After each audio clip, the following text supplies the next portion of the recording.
Somebody's Daughter, 2005. Few remember that to learn to read and write is one of the great victories in life. Prior, The Heart to Artemis. Eklunik Ajaksarni Kangilak. In the times of scarcity, there is much opportunity for innovative thinking. Inuit saying, from Nunavut, Canada. Life has never been easy for the people of the far north. For many centuries, they lived in one of the most unforgiving climates on earth.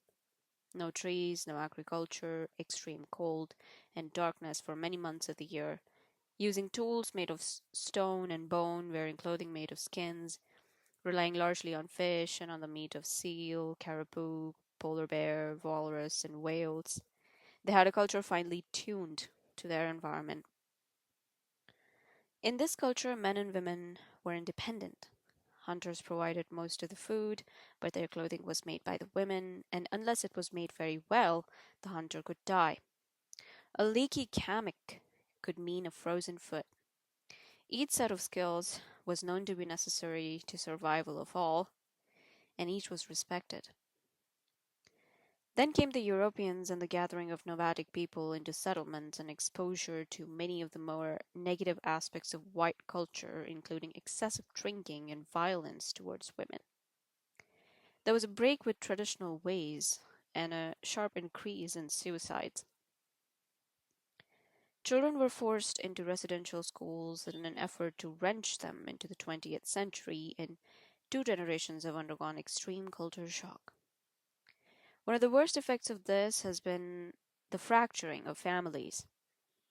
In the old culture, sons were taught their hunting skills by fathers and uncles, daughters their sewing skills by mothers and aunts, but now many younger people in our culture orphans.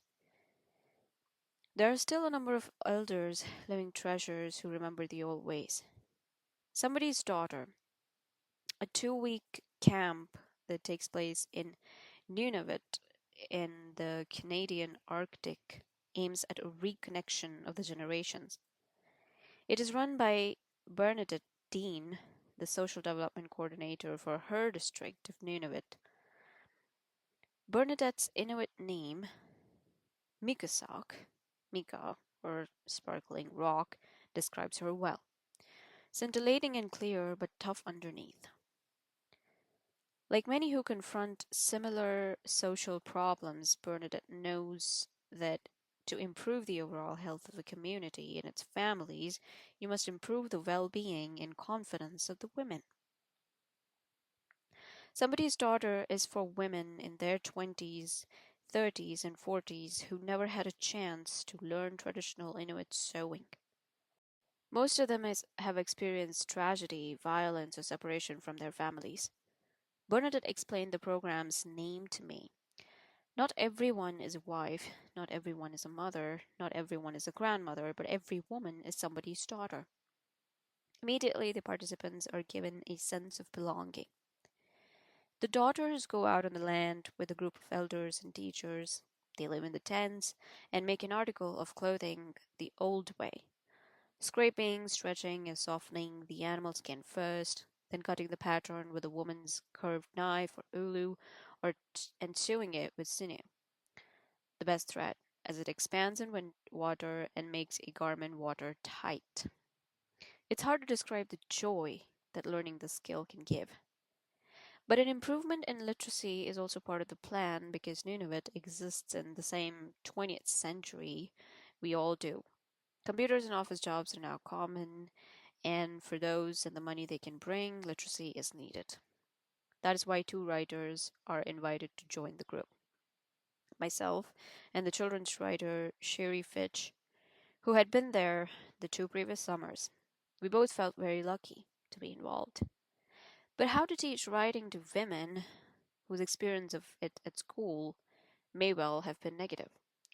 Sherry told me that it could prove very difficult to get these women to set pen to paper. They might be shy or afraid of writing, or they might think, might not see the use of doing it at all. The campsite this year was on the shore of Southampton Island, which is situated at the top of the Hudson Bay and is large on the landmass of Switzerland. It has one settlement, Coral Harbor, with less than 1,000 people. It also has 200,000 caribou and a lively population of polar bears. We traveled from Coral Harbor to the site on the 30-foot long liner, a strip of 60 miles that took over 5 hours because of the high waves. We set up our tents at a particular location, austere and beautiful, with the sea on one side and the land rising up behind us in a series of earlier shores.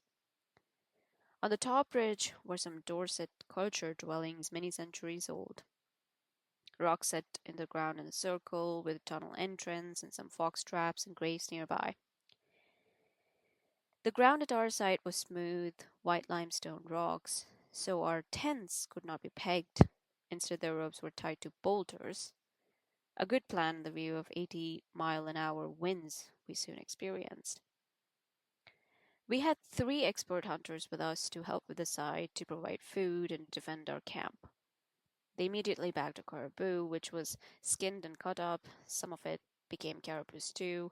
Some was soon to be turned into mittens and hammocks. Nothing would be wasted. We weren't the hungry ones around. However, through the twilight came a healthy male pole bear intent on dinner. The hunters chased it off of their Honda ATVs, then took turns standing guard all night, just as well because the bear came back 4 times. Next time it's dinner, said one hunter. The bear must have heard him. The elders tell us to be alert at all times. We were instructed. The next day, the women met with the elders and teachers in a round communal tent where they received the skins they were work on. What do you want to make? They were asked by the elders. The eunuch suited. Then, who is it for? Sizes vary according to age, patterns according to gender. This question, who is it for, gave Cherie and me the thread to follow. During our first writing session, we said that writing, like sewing, took one thing and made it to another, and that writing, like sewing, was always for someone. Even if that someone was yourself in a feature form. It was a way of putting your voice on paper and sending it to someone you know, or else someone you might never meet, but who will be able to hear you anyway. Then I explained that I was going to write a piece about the trip. Somebody's daughter, I said, was part of the much larger movement, a movement to improve the lives of the women all over the world. Some of these women, unlike themselves, might not even be able to write their own names yet. So for their first writing assignment, I would ask them to send a message to these other women. I would be their post person. I said I would deliver the message. Every single woman wrote a message, and every message was positive and encouraging. Here's a sampling. Whoever you are, I'm a woman. I'm proud of being me. You can be proud of who you are and be proud of yourself. Don't ever think that we are nothing, but we, the women, are the most pretty inside and out because we are always helpful to our families and other people. Just think of yourself that you can do everything. This is a message coming from the North. To the women all over the world, take good care of yourself because you're the most needed in the family. You're a home to them, so take good care of yourself. We women are all the same, and we are as one. Remember, everyone is created equally, and that means if he cannot handle abuse, neither should you. But please, remember that we have to help and love our neighbors. I'd love to teach when I learn more. A message to the ladies in the world. Remember that you are loved very much and that you are not alone. Please let your life be good, and don't forget you're strong and a helper. To all the women in the world from someone in the North, no matter how you look like you're very special, always keep this in your mind. And finally, learning begins when the learner feels safe and comfortable. Provide an atmosphere of safety and comfort, and keep trying.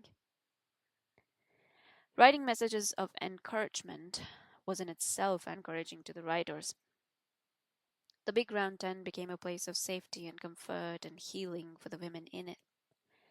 And their writing also became, for most, I think, a place of comfort and safety and healing. In the tent and also in the writing, the women laughed and joked and told stories and also grieved. In this culture, grieving should be done. It is said out loud and with other people. Grieving in this way leads to healing, it is said. Each of the women, with the help of her individual elder or teacher, completed the sewing project she had set out to do. Each continued to write, to expand her handling of the written word through daily journals, letters, and small poems. Confidence came through identity and achievement. And on the final day, at the suggestion of one woman, the daughters wrote a communal poem, each of them contributing a line. I'll use the last line of the poem to show how the sewing, the writing, and the healing all came together through this inspired program. After I finish sewing the hard part of the hammock, I feel like an eagle, so free and fly wherever I may go.